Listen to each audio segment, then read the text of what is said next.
game, cause see the boxing voice. Welcome back, gang, for the first time and hopefully many more to come.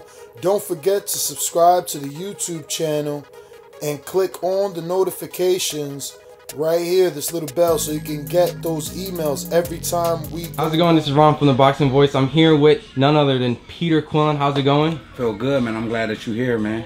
Look, I got a glimpse of your workout. You look tremendous, man. Can you talk a little bit about your training camp right now, getting ready for Caleb Truax?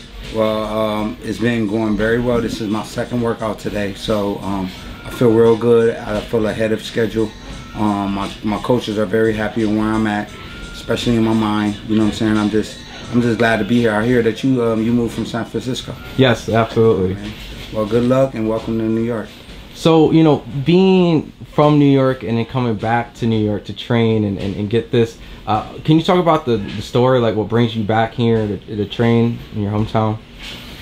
You know, I've been a lone star, lone ranger, going here and there, being away from my family, and I think that was taking a toll on me. Not to say that, you know, fighters not supposed to take sacrifice. I took a lot of sacrifices in my career, and you know, being away from my family such a long period of time without like having a proper schedule put together for fights and stuff, it was, you know, it's like I was missing more time out being with my kids. So, you know, I learned the accomplishments to, you know, train outside of being around where you're comfortable at, like family and everything like that. But you got to remember that, you know, I'm from Grand Rapids in Michigan. I moved to New York.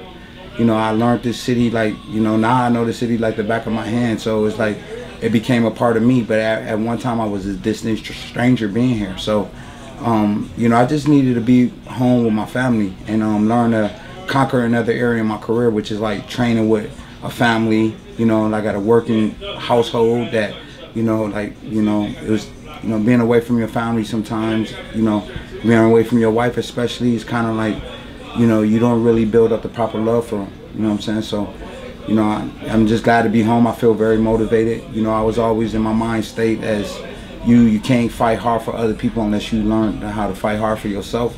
Well, I showed time and time over again I could fight for myself, but now I'm fighting for my family.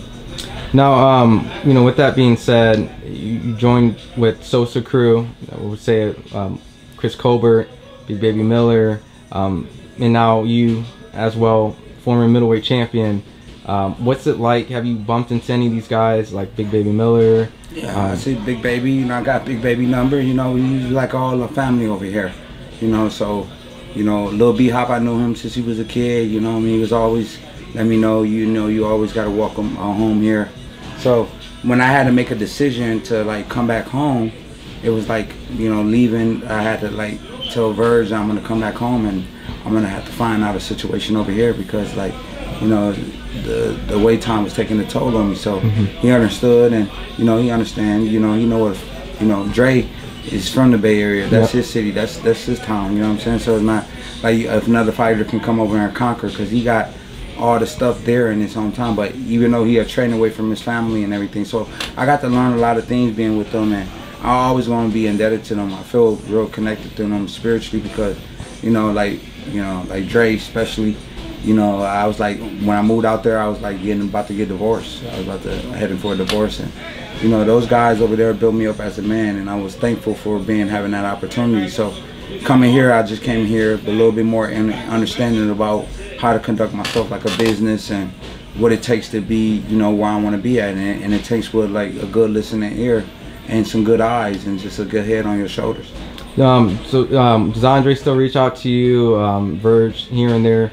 Yeah, I can reach out to them and, you know, they get right back to me. You know, I guess you got, you know, these guys got a lot of stuff going on. You know what I'm saying? Like, you know, like when it's an opportune time to stay in touch with somebody, I try my best to do that, and as well as them. But like, you know, when you got a lot of things moving, you got to move. Like Drake got he got a big family. Yeah.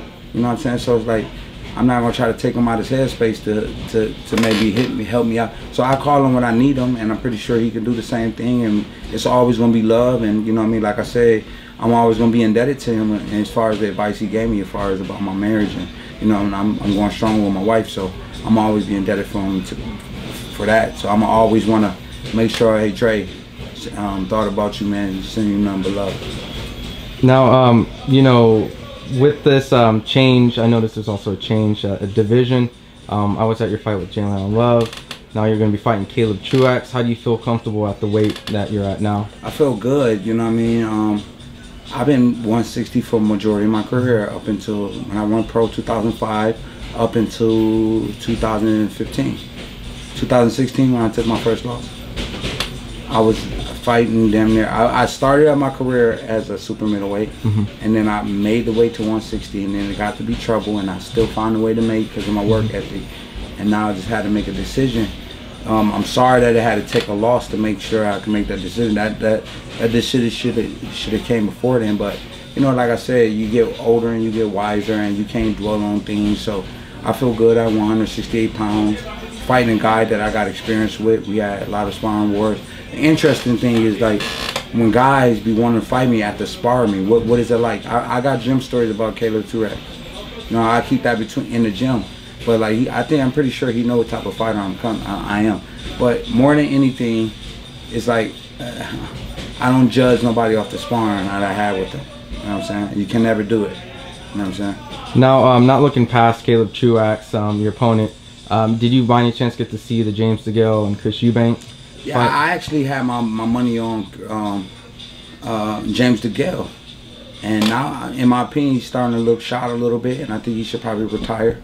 You know, and Chris Eubank, a little arrogant, a little cocky, but sometimes that makes a good fighter. You know what I'm saying? And you know, I would just like to see him, you know, just go out there and just, you know, go out there. He's willing to challenge the best. So, you know what I mean? I take my hats off to him. So I'm never gonna take nothing away from the winner. You know, even though I have my money, but I did say in the beginning that if he really took what he learned from the James Groves fight and apply it in this fight, that he could be a winner. You know, this was one of those kind of fights that can make or break a fighter. You know what I mean? He's got so much riding on the fight that, you know, James DeGale looking almost like he was on the way out. Could this have been his last fight, which I think it should have been. And you know, with the fight with Chris Eubank, you know, he's going on and secure his legacy and his future in boxing. Now, with the 168 division, there's other guys like Callum Smith. Caleb Plant recently just won against Uskatiki. With these other champions in the division, do you have any of them in your radar right now? Anyone specific? Or? Nah, man. You know, nah. You know, I got Caleb Plant. Me and him got, you know, he helped me with the sparring. I know what kind of dedicated fighter he is. Very determined. Lost his daughter. So he got a big place that he's fighting from that makes him a very dangerous guy with that kind of, you know, that kind of testosterone pumping in him. You know, seems like Anthony Durrell, he's my brother, you know what I'm saying? And we sat on the plane with each other and we told each other if me and you fought, it would have to be for the chicken, you know what I'm saying?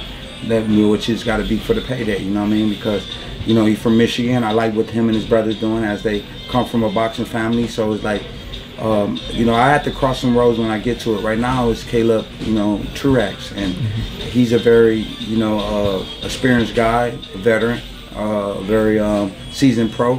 That, you know, if I take him for granted, then I'm looking too far in the future and I forget exactly what's in front of me. So that's what I'm focused on right now. If you enjoyed the video, feel free to hit the like, subscribe, and share. As always, if you want to support us to the next level, head over to the patreon.com/ThaBoxingVoice. We have tons of exclusive from Border Wars, Entitled, betting shows, the list goes on and on and on. But in addition to that, if you guys have questions for fighters, trainers, and promoters, this is where you can submit them. We will run out, get these questions answered, and put it back on the show just for you guys. Appreciate it.